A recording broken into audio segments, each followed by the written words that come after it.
ರಾಮಚಂದ್ರ ಪ್ರಕರಣಕ್ಕೆ ಸಂಬಂಧಪಟ್ಟಂತೆ ಇದೀಗ ಸಿಎಂ ಸಿದ್ದರಾಮಯ್ಯ ಅವರು ಬೆಳಗಾವಿಯಲ್ಲಿ ರಿಯಾಕ್ಟ್ ಮಾಡಿದ್ದಾರೆ. ವಿಚಾರಣೆ ಮಾಡಿಸ್ತೀವಿ, ಶಿಸ್ತು ಕ್ರಮ ತೆಗೆದುಕೊಳ್ತೀವಿ, ಎಷ್ಟೇ ಎತ್ತರ ವ್ಯಕ್ತಿ ಆದ್ರೂ ಕೂಡ ಕ್ರಮ ಮಾತ್ರ ಕಾನೂನಿನ ಮುಂದೆ ಯಾರು ತಲೆಬಾಗ್ಲೇಬೇಕು. ಕಾನೂನಿನ ಮುಂದೆ ಯಾರೂ ದೊಡ್ಡವರಲ್ಲ. ವಿಚಾರಣೆ ಮಾಡಿ ಅವರ ವಿರುದ್ಧ ಏನೇ ಕ್ರಮಗಳು ತೆಗೆದುಕೊಳ್ತೀವಿ ಅಂತ ಹೇಳ್ಬಿಟ್ಟು ಬೆಳಗಾವಿಯಲ್ಲಿ ಸಿಎಂ ಸಿದ್ದರಾಮಯ್ಯ ಅವರು ರಿಯಾಕ್ಟ್ ಮಾಡಿದ್ದಾರೆ.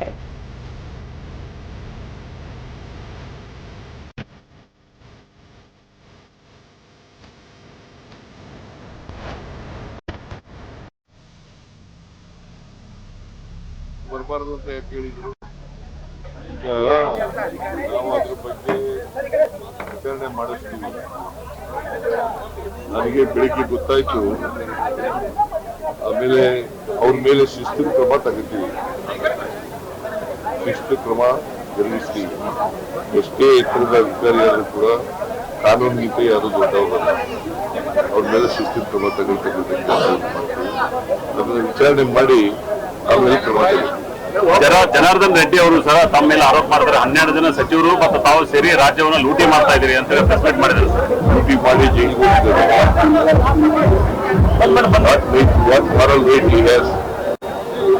ಲೂಟಿ ಮಾಡ್ಕೊಂಡು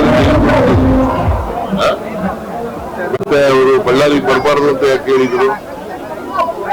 ಪಿಟಿಷನ್ ಹಾಕಿದ್ರಲ್ಲ, ಸುಪ್ರೀಂ ಕೋರ್ಟ್ ಮುಂದೆ ಈಗಲೂ ಕೇಸ್ ಇದೆ. ಆರಕ್ಷಕರು ಅದನ್ನ ಹೇಳಿದ್ದಾರೆ. ಈ ವಿರೋಧ ಪಕ್ಷದವರು ಸುಳ್ಳು ಹೇಳೋದು ಬಿಟ್ಟರೆ ಬೇರೆ ಏನು ಗೊತ್ತಿಲ್ಲ ಅವ್ರಿಗೆ. ಸುಳ್ಳು ಆರೋಪಗಳನ್ನು ಮಾಡೋದು, ಸುಳ್ಳು ಹೇಳೋದು, ಜನಗಳನ್ನ ದಾರಿ ತಪ್ಪಿಸ್ತಕ್ಕಂಥ ಕೆಲಸವನ್ನ ಮಾಡ್ತಕ್ಕಂಥದ್ದು. ಈಗ ಅಸೆಂಬ್ಲಿ ಶುರುವಾಗುತ್ತಲ್ಲ 27ರಿಂದ ಮಾತಾಡ್ತೀವಿ. ಗಡಿ ವಿಚಾರಣೆ ಸುಪ್ರೀಂ ಕೋರ್ಟ್ 21 ತಾರೀಕು ಸರ್. ನಾವು ಒಳ್ಳೆ ಲಾಯರ್ ಇಟ್ಕೊಂಡು ದೇರ್ ಇಸ್ ನೋ ಕೇಸ್. ಮಹಾರಾಷ್ಟ್ರದವರು ಕೇಸ್ ಹಾಕಿದ್ರೆ ಅವ್ರಿಗೆ ಯಾವುದೇ ಇಲ್ಲ. ಜುರಿಸ್ಡಿಕ್ಷನ್ ಮೇಲೆ ನಮ್ಮ ಅಬ್ಜೆಕ್ಷನ್. ಡಿಜಿಪಿ ರಾವ್ ಅಮಾನತು ಪರಮೇಶ್ವರ್ ಅವರು ರಿಯಾಕ್ಟ್ ಮಾಡಿದ್ದಾರೆ. ಪ್ರಕರಣದ ವಿಚಾರ ತಿಳಿದು ಬೇಸರ ಆಗಿದೆ ಅಂತ ಗೃಹ ಸಚಿವರು ಹೇಳಿದ್ದಾರೆ. ಪ್ರಕರಣದ ಸಂಬಂಧ ಪೂರ್ಣ ಪ್ರಮಾಣದ ತನಿಖೆ ನಡೆಸಲಾಗುತ್ತದೆ. ವರದಿ ಬಂದ ಬಳಿಕ ಮುಂದಿನ ಕ್ರಮ ತೆಗೆದುಕೊಳ್ಳಲಾಗುವುದು. ಆರೋಪ ಸಾಬೀತಾದ್ರೆ ವಜಾ ಕೂಡ ಆಗಬಹುದು ಅಂತ ಗೃಹ ಸಚಿವರು ರಿಯಾಕ್ಟ್ ಮಾಡಿದ್ದಾರೆ ಬೆಂಗಳೂರಿನಲ್ಲಿ.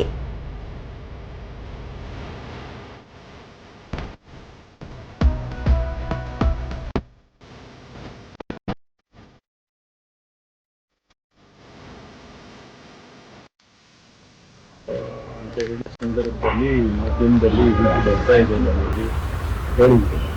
ಆಮೇಲೆ ನಮ್ಮ ಅಧಿಕಾರಿಗಳಿಗೆಲ್ಲ ಮಾತನಾಡಿಕೊಂಡು ವಿಷಯಗಳನ್ನು ತಿಳ್ಕೊಂಡು ಮಾನ್ಯ ಮುಖ್ಯಮಂತ್ರಿಗಳಿಗೆ ಮಾತನಾಡಿ, ಮುಖ್ಯಮಂತ್ರಿಗಳು ಟೂರ್ನಲ್ಲಿ ಏನಾದರೂ ಮಾತಾಡಿ ಇದೆಲ್ಲ ಈ ರೀತಿ ಆಗಿದೆ, ತಕ್ಷಣ ನಾವು ಇದರ ಬಗ್ಗೆ ಕ್ರಮ ತಗೋಬೇಕು.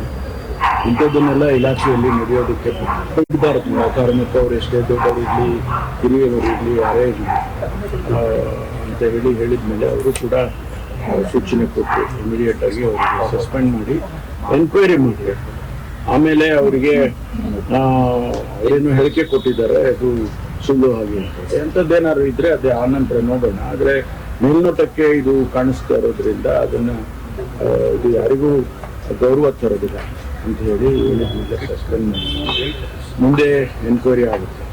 ಎನ್ಕ್ವೈರಿ ಆದಮೇಲೆ ಅದರ ಬೇರೆ ಬೇರೆ ಆಯಾಮಗಳೇನಿದೆ ಅದನ್ನೆಲ್ಲ ತಿಳ್ಕೊಂಡು ಆನಂತರ ಮುಂದಿನ ಕ್ರಮ ತಗೊಳ್ತೀವಿ.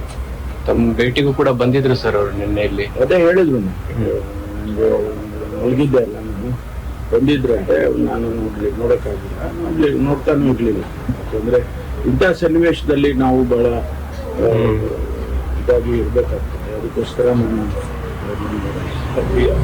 ಎಲ್ಲ ಅರೆಸ್ಟ್ ಆಗ್ಬೇಕು ಅಂತ ಬಿಜೆಪಿ ಅವರು ಒತ್ತಡ, ಅರೆಸ್ಟ್ ಮಾಡಿ ಅವ್ರನ್ನ. ಯಾಕಂತ ಹೇಳಿದ್ರೆ ಬೇರೆ ಬೇರೆ ಪ್ರಕರಣದಲ್ಲಿ ಹಾಗೆ ಮಾಡಿದ್ರಿ, ಈ ಪ್ರಕರಣದಲ್ಲಿ ಹಾಗೆ ಮಾಡ್ಬೇಕು. ಅದ ಮುಂದಿಂದು ಕ್ರಮ ಬೇರೆ. ಮುಂದೆ ತನಿಖೆ ಆದ್ಮೇಲೆ ಏನ್ ಬೇಕಾದ್ರೂ ಆಗ್ಬೋದಲ್ಲ, ಅವರು ಡಿಸ್ಮಿಸ್ಸು ಆಗ್ಬೋದು.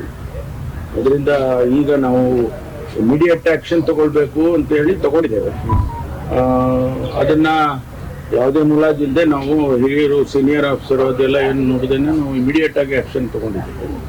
ಅದಾದ್ಮೇಲೆ ತನಿಖೆಯಲ್ಲಿ ಏನ್ ಬರುತ್ತೆ ಅದನ್ನ ನೋಡ್ಕೊಂಡು ಮುಂದಿನ ಕ್ರಮ ತಗೊಳ್ತೀವಿ.